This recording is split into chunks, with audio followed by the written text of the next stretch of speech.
Bonjour et bienvenue sur Money Collector. Aujourd'hui, nous allons découvrir 3 pièces, si ce n'est 3 des pièces les plus rares françaises, Made in China.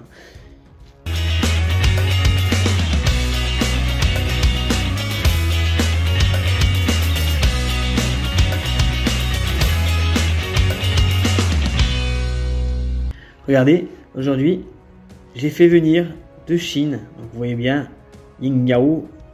Ça vient de Chine, bien entendu. Hein, regardez bien ici. 3 pièces. Je voulais voir si c'est comment ils allaient présenter l'histoire là. 3 pièces de 20 francs Turin. Censées être les plus rares de France. Alors, regardez bien ça. Hop. En tout cas, c'est super bien emballé. Hein. Vous voyez bien, avec des trucs comme ça.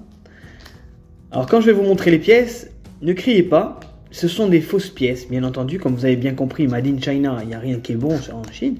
C'était juste une curiosité, je ne les mettrai pas dans ma collection, hein, c'est aucun intérêt.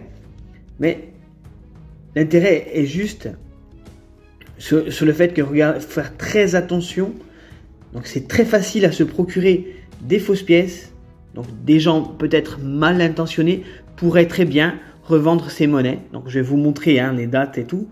Comme vous l'avez compris, c'est des pièces de 20 francs Turin, hein, les 3. Hein, 3 pièces de 20 francs Turin, comme vous voyez bien. Voilà. Bon, celle-ci est un peu à l'envers, mais bon, c'est pas grave. Avec une patine, genre ils ont usé un peu la patine, si vous voyez bien, regardez. Et on va découvrir ensemble les dates, bien entendu. La première, regardez bien les détails. Ils sont vraiment identiques à la pièce réelle, hein, vous voyez bien. Alors la première, c'est une 20 francs 1936. Donc c'est une pièce dans cet état, dans un état à peu près, non, si elle était un peu plus propre, on dira entre sup et splendide, qui est cotée à peu près dans les 800 à 1000 euros, on dira, voire 1005 s'il était un peu plus belle peut-être. Regardez ça. Alors je l'ai payé, je vais vous dire franchement combien je l'ai payé 1 euro. Voilà. Regardez bien, les tranches bien faites aussi. Tout est bien fait. Un test, je vous invite d'ailleurs à aller voir la vidéo sur les fausses pièces de monnaie. Sur le premier test, vous savez très bien que les pièces de 20 francs Turin de cette période, on dira, sont en argent. Donc l'argent, comme vous savez très bien, ne réagit pas au test de l'aimant. On va de suite essayer avec cette pièce et un aimant. Ah ouais, elle n'est pas du tout aimantée. Alors ils ont même utilisé un métal qui est pas du tout aimanté. Ah ouais, c'est quand même incroyable de reproduire des monnaies comme ça. Je vous remonte, hein. Je vous la remontre, regardez bien. Ils ont même respecté l'orientation des pièces. C'est impressionnant, franchement. Il faut vraiment faire très attention, surtout quand vous achetez ça sur eBay, parce que beaucoup achètent sur eBay et franchement, regardez bien, hein, celle-ci ne diffère en rien, pour un amateur bien entendu, d'une pièce vraie.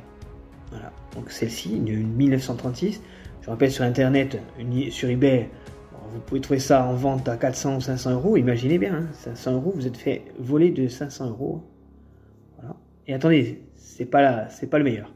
On va passer aux autres pièces. Donc celle-ci, je la pose là. On va prendre celle-ci. Si j'arrive à ouvrir, bien entendu.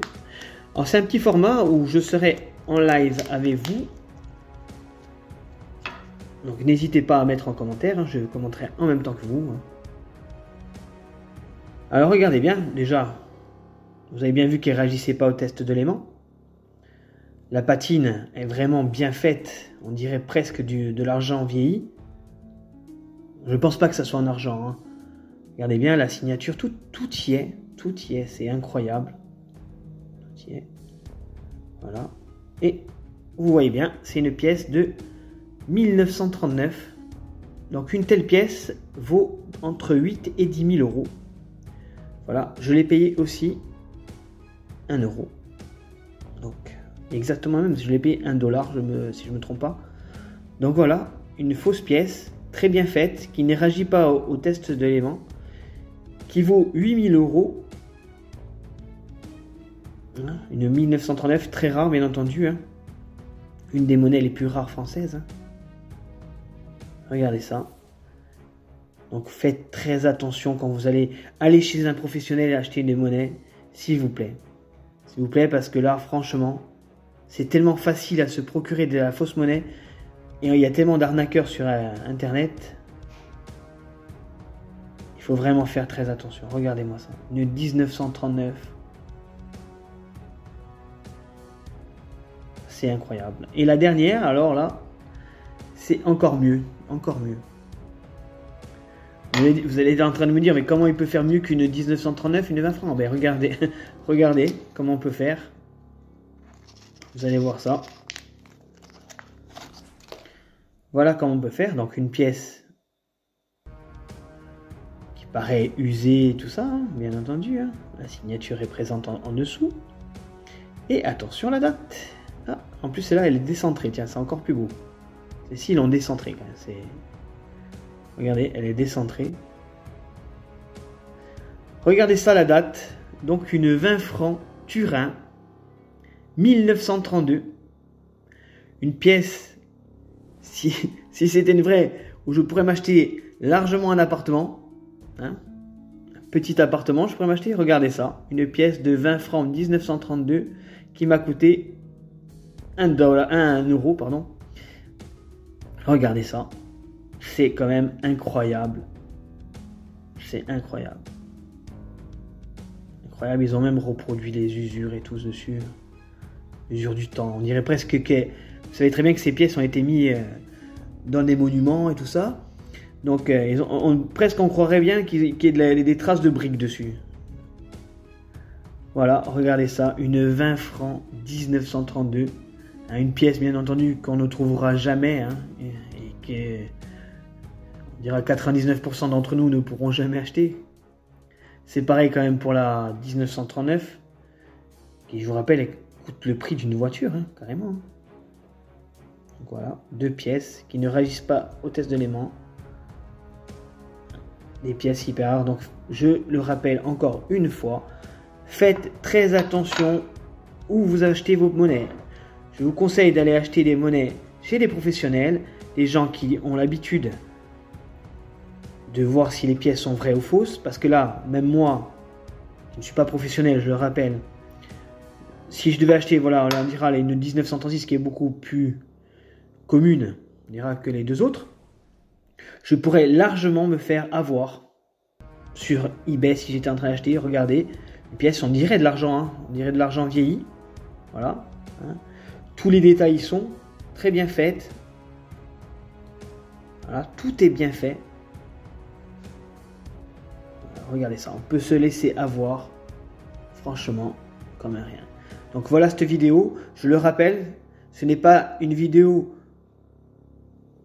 je n'ai pas acheté ces pièces pour ma collection, mais juste pour la continuité de ma première vidéo sur les fake pièces, les pièces fausses, on dit en français.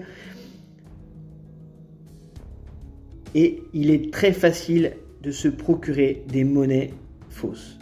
Bien entendu, ces monnaies, je vais rien en faire. Hein. Voilà. Hein. On va les remettre dans les trucs là, hop, dans le sachet, et on va les envoyer en Chine. J'espère que cette vidéo vous aura plu. N'oubliez pas de liker, partager et commenter. Je vous dis à bientôt sur Monnaie Collector et je vous souhaite une très bonne journée.